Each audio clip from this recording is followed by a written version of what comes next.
Hello everyone, welcome to my channel. So guys, आज मैं आपको एमएससी फर्स्ट सेमेस्टर से फिजिकल केमिस्ट्री का हम टॉपिक लेंगे, द हीलियम एटम। मोस्ट एमी टॉपिक है गाइस, हमेशा एग्जाम में आते रहते हैं, इसको आपको अच्छे से कंप्लीट करके जाना है। तो चलिए वीडियो को स्टार्ट करते हैं।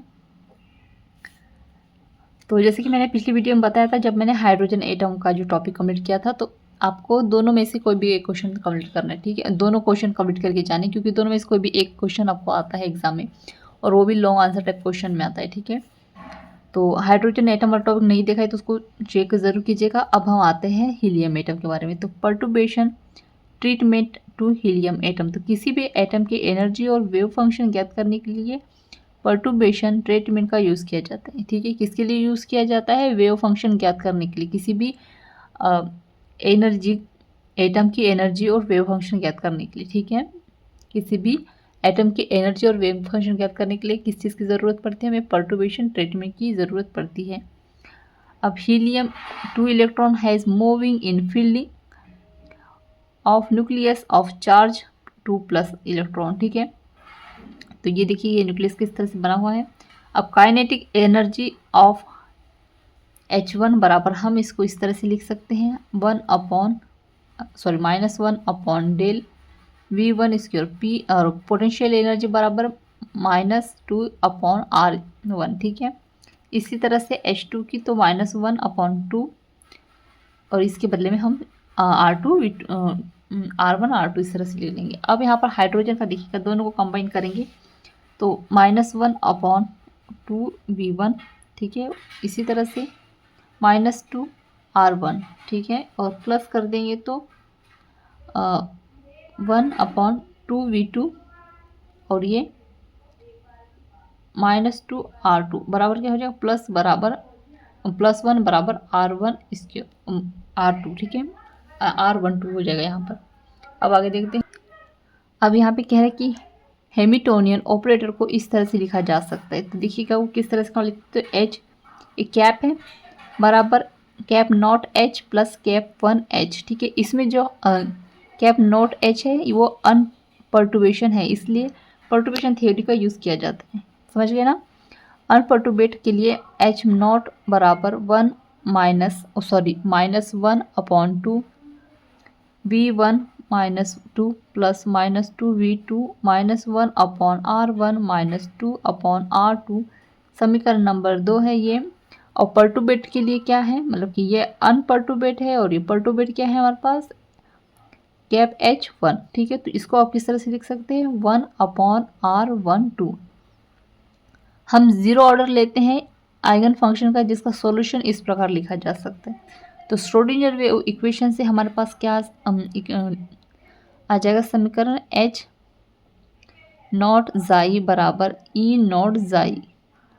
तो समीकरण नंबर 2 से हम इसको इस तरह से लिख सकते हैं, 1/2। ठीक है, यहाँ पे देखिएगा 1/2, और सम चीज़ों को दिए चीज़ों को हमने यहाँ ऐड कर दी है, और ये इस चीज़ों को हमने यहाँ ऐड कर दी है। ठीक है, अब आगे देखते हैं। और फिर उसके बाद में जो इसको हमने सेम चीज़ों को हमने यहाँ ऐड कर दिया, और जो श्रोडिंगर वेव इक्वेशन से ये समीकरण हमें यहाँ प्राप्त हो गया। अब जाई नोट के बदले में हम क्या लिख सकते हैं? जाई नोट 1 जाई नोट 2। इसी तरह से ई को हम क्या लिख सकते हैं? E0 1 E0 2। आया समझ में? इसको नंबर दिए हम समीकरण नंबर 4। अब समीकरण नंबर 3 व समीकरण नंबर 4 से जाई नोट अब समीकरण नंबर 3 व समीकरण नंबर 4 से H0 जाई नोट बराबर E0 जाई नोट के जो मान है हम इस तरह से लिख सकते हैं। ठीक है, सेम चीज़ों को। और इसके बाद में हम जो है इसको उठाकर हमने कहाँ कर दिया? यहाँ लेकर आ गए। ठीक है, अब यहाँ पर देखिएगा, इसके मान को, इन दोनों के मान को हम किस तरह से लिख सकते हैं? तो E1 नोट और प्लस E2 नोट। ठीक है, इस तरह से जाई नोट 1 और जाई नोट 2। ठीक है, मतलब कि E1 E2 को अलग से लिख लिया, और जाई 1 को और जाई 2 को अलग से लिख लिया। ठीक है, अब आगे देखिएगा, -1/2 ये इस तरह से है। अब यहाँ पे हमने क्या ऐड कर दिया? जाई 2।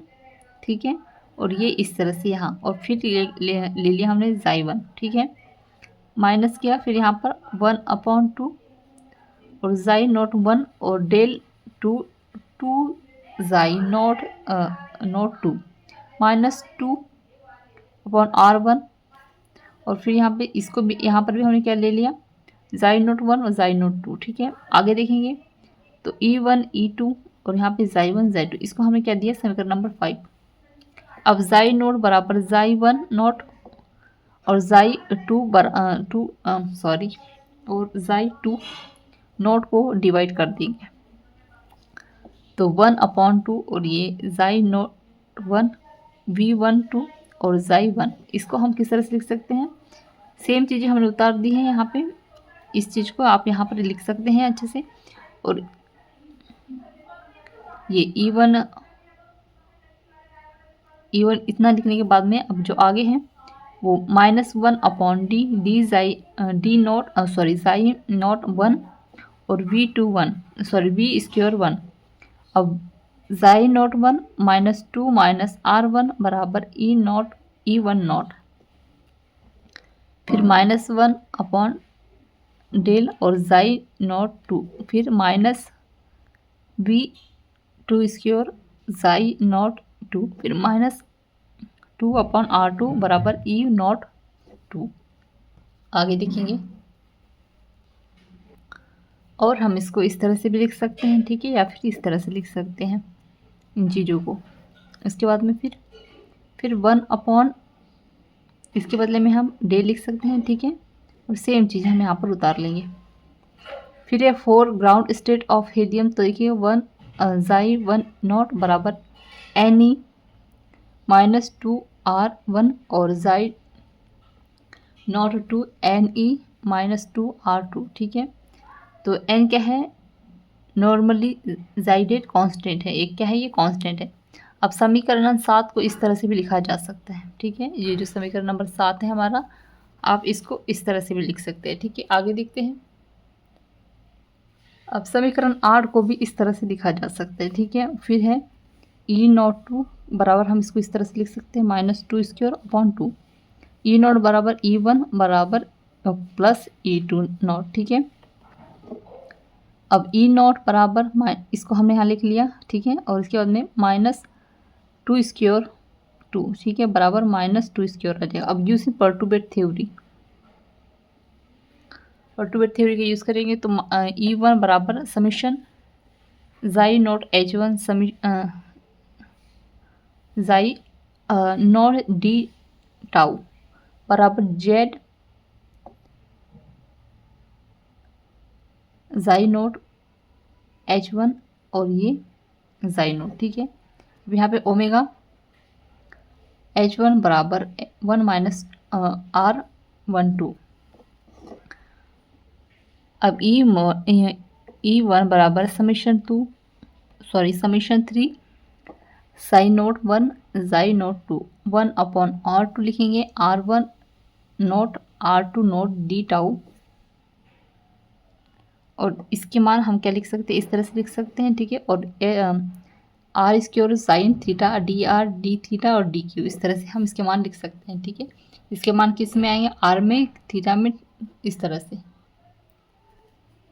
फिर बराबर 5/8 इसके, और फिर इसके मान E बराबर E0 E1 बराबर E0 का क्या है -2² और E1 का क्या है 5/8², ठीक है। 4He 2 + 2 E बराबर 4 + 5 × 2 करेंगे तो 4 और 8 का 4 आ जाएगा।